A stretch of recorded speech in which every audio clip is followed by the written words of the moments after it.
So if you want to be a better person, how do you start? You can become a hippie and go and look for the real you. And you can look, and you can look, and you can look. You want to be a better person? Machshava, dibur, and maisa. If you're a better thinker, you're a better person. If you're a better talker, you're a better person. If you're a better doer, you're a better person. Yeah, but what about my kavanah? That part of the neshama is your muzzle. Fix what you can control, and the muzzle will come down. Tracht good, then the muzzle will have more of an effect. Speak good, the muzzle will have more of an effect. Do good, and the muzzle will have more of an effect. So if you want to make your life better, meaning your marriage, your relationship, your family, your home, and your children, there is no mystery that you have to figure out. Tracht gut, which means machshava, dibur, and maisa.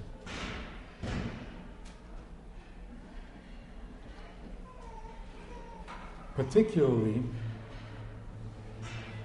knowing that the Rebbe said that he is taking responsibility for our children when we go on shlichus.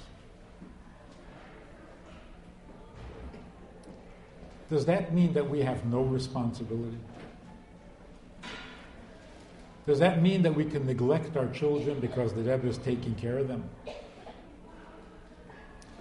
The Rebbe said, I'm taking it on my achrayus means, I will give you the muzzle.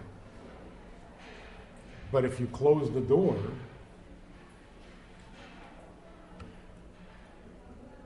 so the muzzle is already there because you're on shlichus.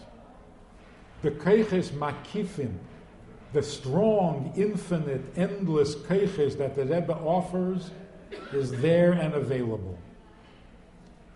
But you have to open the door. Open the door. So, tracht gut. Is your husband perfect in your thinking? If he's not, then you're not thinking right. In your thinking, he has to be perfect. He has to be exactly what you want and need, so that you make it possible for him to be exactly what you want and need. Tracht gut. At least moments, at least occasions, where you can sit and think about your husband, and in your thought and in your mind's eye, he looks perfect. You think that if you notice how imperfect he is, it will help make him perfect. No. If he thinks how imperfect he is, that will help him become perfect. But your job is to see him as perfect. Same thing is true with the children. You may have all sorts of worries. You may have all sorts of legitimate disappointments. Your children are not what they should be. But there have to be at least moments where you look at your children and they are perfect. Tracht gut. Just to make it very graphic, when Moshiach comes and you introduce your children to the Rebbe, never mind the fact that when Moshiach comes your children will be perfect. If they don't change, if you introduce your children to the Rebbe, Are you going to be ashamed, or are you going to be comfortable?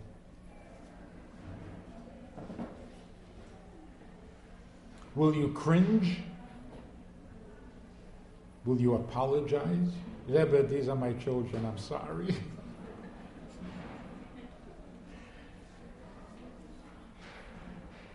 If you did that, the Rebbe would be so angry at you. But he's not really a Chassidish Bacher, and she's not so this, and he's not so that, and you know, it's... You introduce your children to the Rebbe. You say to the Rebbe, these children are your shluchim, they were born on shlichus. These children are your children, they were born in your kehillah. They went to your yeshiva. They're your children, and I will not apologize for them. That's what the Rebbe wants to hear. And if you could remind yourself from time to time that that is true, then the tracht gut et werden gut. This is not a question of emunah. This is avodah. You can have emunah. It'll all be good. In the end, it'll all be good. Everything will be good. That's good. That's emunah. Avodah means make it good. How can you make it good? Tracht gut, wird sein gut.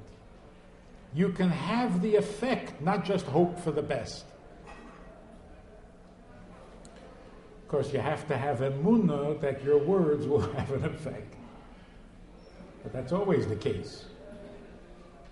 You have to do your best and believe that when you do your best, it will have an effect.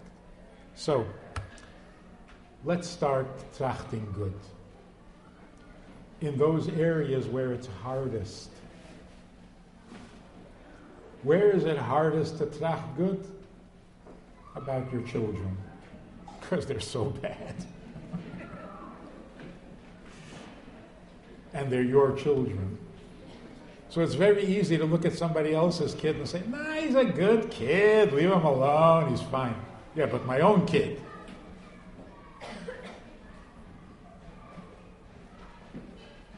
Let me tell you the negative side. Somebody asked me, is Judaism any better than Taliban? Are Orthodox Jews any different? Because you take a look in the Chumash. Yeah. If you follow what it says in the Chumash, you'd be killing somebody every day. For this, you die. For that, you get killed. For this, you get stoned. For this, you get... Who would be alive? So let me use an example. The Torah says that if you have a son who doesn't listen to you and eats a lot, kill him. That's what it says.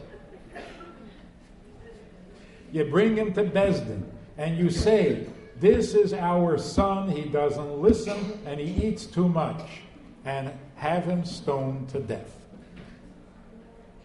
Sounds a little like Taliban. Lahavdil. So people say, well, you see, in those days, this is Torah. Not in those days. Torah says that this is what you do. So, yeah, it sounds like we could be pretty much like, if we had a Bezdin, bad news. Actually, it's the opposite. Torah is Torah's chesed. If parents don't like their child and think that the child needs to be killed, he's that bad, he needs to be killed. What happens in Arab countries today? If parents think the kid needs to be killed, they kill him. They hang him in the closet. Happens every day. What does the Torah say? The Torah says that if parents find that their child is so bad that he needs to be killed, bring him to Bezdin. which means you can't kill him. Bring him to Besdin and convince a board of judges that this 13-year-old kid needs to die. Good luck. And that's why it never happened. No Ben Seder Umeira was ever killed. Why? Because you think a group of judges are going to want to kill a 13-year-old? The mother wants to kill him. That makes sense. But not a Besdin. Now, somebody can say, so why do you have to have this whole thing take him to Besdin? Why don't you just say, no 13-year-old should ever be killed? Because that wouldn't convince parents. Almost every parent will say, yeah, but my kid he's much worse. My kid is an exception. He has to die. So in order to satisfy the parent, you have to say, you know what? Could be you're right. Could be. Your kid may be that bad. So let's check it out.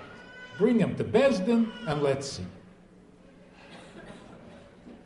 Parents can be devastating to their children because they care too much.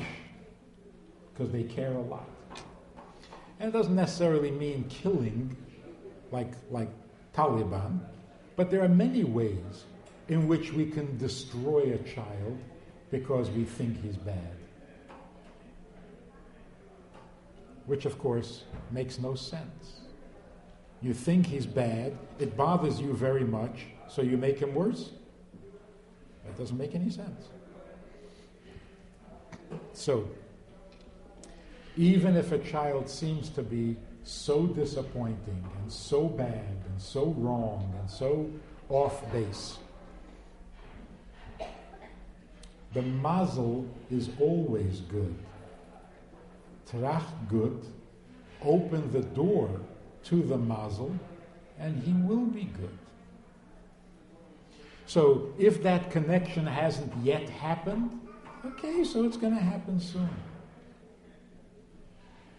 So if you bring your child to the Rebbe and say, this is my child, you have nothing to be ashamed of. You have nothing to apologize for. You're not allowed to apologize. And one final thought. If we fix the world, Fatzas Mayones, everybody does tshuva, the buttons are all polished, everything is done, so Moshiach can come already. But then if everything is done, why do you need Moshiach? Then what's Moshiach going to do? Sounds like a contradiction. Make the world good, and then Moshiach will come and make it good.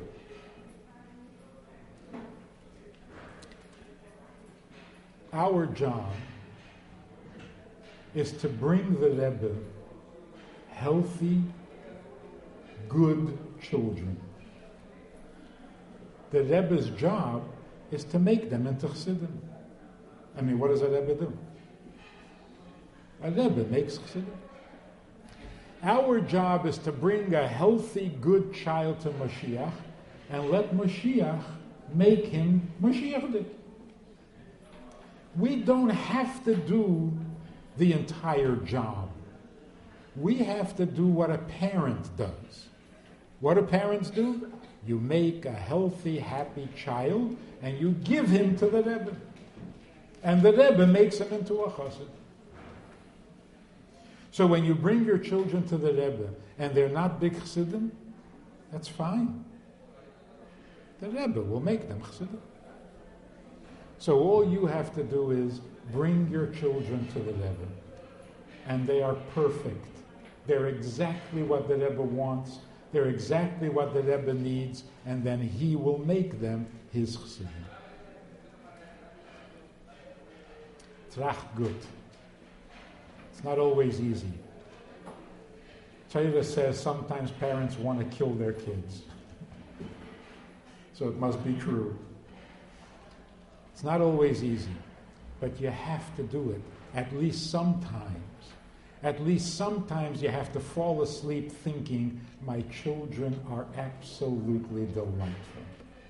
And I have no apologies, and I am not ashamed to introduce them to the Rebbe. Got to do that. The result will be that you will feel better, they will feel better, and their muzzle will start to shine. Because you opened the door to their muzzle.